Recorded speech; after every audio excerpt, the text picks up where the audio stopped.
হিমন্ত বিশ্ব শৰ্মা চৰকাৰৰ তৃতীয় বৰ্ষপূৰ্তি 3 বছৰত হিমন্ত বিশ্ব চৰকাৰৰ ৰিপৰ্ট কাৰ্ড কিমান ভাল কিমান বেয়া চৰকাৰৰ কামকাজক লৈ খতিয়ান শাসক বিৰোধীৰ লোকসভা নিৰ্বাচনৰ ধামখুমীয়া অন্ত পৰাৰ পিছতে 10 মে অৰ্থাৎ শুকুৰবাৰে মুখ্যমন্ত্ৰী হিমন্ত বিশ্ব শৰ্মা নেতৃত্বাধীন ৰাজ্য চৰকাৰেও সম্পূৰ্ণ কৰিলে 3টা বছৰ পিছে বিগত 3 বছৰত কিমান সফল বা বিফল হ'ল হিমন্ত চৰকাৰ প্ৰথমেই শুনক শৰ্মা চৰকাৰৰ 3 বছৰীয়া সফলতাৰ খতিয়ান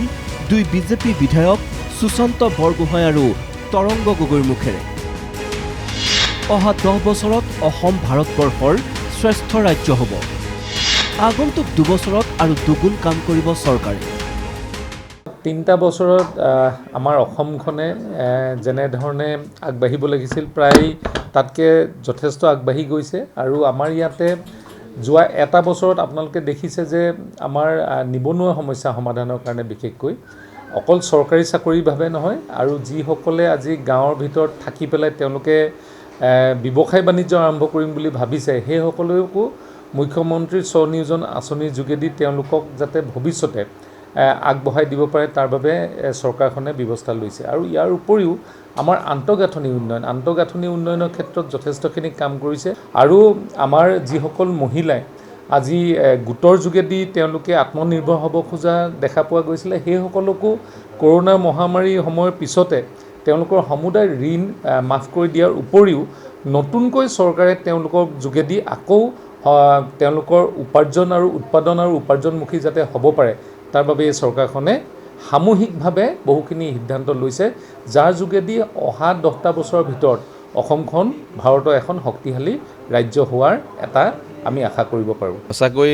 হিমন্ত বিশ্ব শৰ্মা ডাঙৰীয়া চৰকাৰখনৰ এজন বিধায়ক হিচাপে গৌৰৱ অনুভৱ কৰোঁ মই প্ৰথমবাৰ বিধায়ক কিন্তু প্ৰথমবাৰ বিধায়ক হিচাপে যিমানখিনি কাম দেখা পাইছোঁ আৰু যিমান সন্তুষ্টি লাভ কৰিছোঁ চাগে আগন্তুক যোৱা আগৰ বিধায়কসকলে এই ধৰণে এবছৰত ইমান কাম কেতিয়াও কোনো দেখা নাছিলে প্ৰত্যেক সমষ্টিত 2খনকৈ হাই ছেকেণ্ডেৰী স্কুল 7 কোটি টকা দি বনাব প্ৰত্যেক সমষ্টিত 2খনকৈ প্ৰশাসক সংস্কাৰ অকল ই ফাইলৰ পৰা লৈ একদম তলৰলৈকে মেনুৱেল কাম কৰালৈকে কিয় চবে ছিষ্টেমত কাম কৰা আৰম্ভ কৰিছে কোনো আনডিউ এডভান্টেজ কোনো যদি বিচাৰে কোনো কাকো দিব নোৱাৰে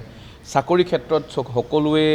জেনুইন চাকৰি পাইছে আগত এই অফিচাৰবিলাকে পইচা দি চাকৰি পায় জেনুইন চাকৰি পাইছে মই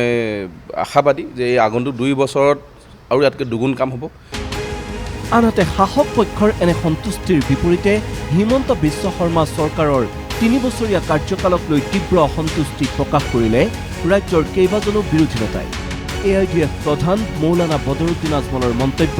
3 বছৰত হিমন্ত বিশ্ব শৰ্মা চৰকাৰ 100% ফেইল 3 বছৰ ফেইলিয়াৰৰ গৈছে 100% failure 100% BJP government Himanta Biswa Sarma government এতিয়া ধৰ্মও দিব পৰা নাই তদুপৰি শৰ্মা চৰকাৰক 10ৰ ভিতৰত কেৱল 1 বা 2 নম্বৰ দি CPIMৰ বিধায়ক মনোৰঞ্জন তালুকদাৰে ক'লে কেইখনমান দলং বান্ধিলেই চৰকাৰ সফল নহয় মইতো সফল বুলি ভবা নাই কাৰণ অসমখনত যিমানখিনি সমস্যা আছে কৰ্মসংস্থান প্ৰদানৰ সমস্যা 1 লাখ চাকৰি যাতে 3টা বছৰ পাৰ কৰি দিলে এতিয়ালৈকে 1 লাখ সম্পূৰ্ণ কৰিব নোৱাৰিলে এটা বছৰত গণি দিম বুলি এছেম্বলিত চিঞৰি কৈছিল মুখ্যমন্ত্ৰী অসমৰ বানপানী গৰাখহনীয়াৰ সমস্যা সমাধান কৰাৰ কাৰণে কোনো বিশেষ ফলপ্ৰসূ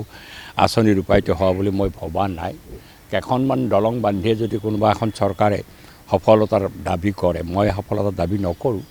কাৰণ অসমৰ কৃষকৰ আয়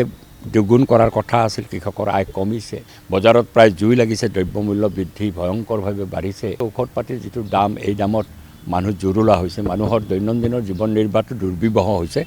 এনে ক্ষেত্ৰত এইখন চৰকাৰৰ কি সাফল্য আছে মইতো বুজি পোৱা নাই নম্বৰ দিলে মই 1-2 নম্বৰ পাব কেইখনমান দলং বন্ধাৰ কাৰণে ৰাস্তা কেইটামান কৰাৰ কাৰণে বিজেপি চৰকাৰৰ তৃতীয় বৰ্ষপূৰ্তিক লৈ প্ৰতিক্ৰিয়া দিলে কংগ্ৰেছ বিধায়ক জাকিৰ হুছেইন সিকদাৰৰ মতে বিজেপি চৰকাৰৰ 3 বছৰ নহয় 8 বছৰ হ'ল এই 8টা বৰ্ষত ৰাইজৰ আশা অনুযায়ী কাম কৰিব পৰা নাই চৰকাৰে 3টা বছৰ বুলি ক'লে ভুল হ'ব অসমত বিজেপি চৰকাৰৰ 8টা বছৰ সম্পূৰ্ণ কৰিলে 8টা বছৰে বিজেপি চৰকাৰৰ পৰা অসমৰ ৰাইজে যি আশা কৰিছিল সেই আশা অনুযায়ী চৰকাৰখনে কাম কৰিব পৰা নাই 6 জনগোষ্ঠী জনজাতিকৰণৰ কথাই হওক চাহ শ্ৰমিকৰ মূল্য বৃদ্ধি কৰাৰ কথাই হওক বানপানী মুক্ত অসমৰ কথাই কওক বানপানী মুক্ত গুৱাহাটী বুলি কথাই কওক, চাকৰি বাকৰি সংস্থাপনৰ কথাই কওক। গতিকে মই ভাবোঁ যে বিজেপিয়ে মূল ইছ্যুসমূহ যিটো সমস্যা, এই সমস্যা সমাধান কৰাত 100% ব্যৰ্থ হৈছে। এতিয়া এনেদৰে এফালে যদি শাসক পক্ষৰ বিধায়কসকলে চৰকাৰৰ কাম কাজত ব্যাপক সন্তুষ্টি প্ৰকাশ কৰিছে, আনফালে বিৰোধীয়ে চৰকাৰৰ ৰিপৰ্ট কাৰ্ড বিভিন্ন বিফলতাৰে দাঙি ধৰিছে। এতিয়া আগন্তুক 2 বছৰত হিমন্ত বিশ্ব শৰ্মা নেতৃত্বাধীন চৰকাৰে ৰাজ্যখনক আগুৱাই নিয়াত কেনেদৰে অগ্ৰসৰ হয় সেয়াহে লক্ষণীয় হ'ব। Bureau report, NKTV+।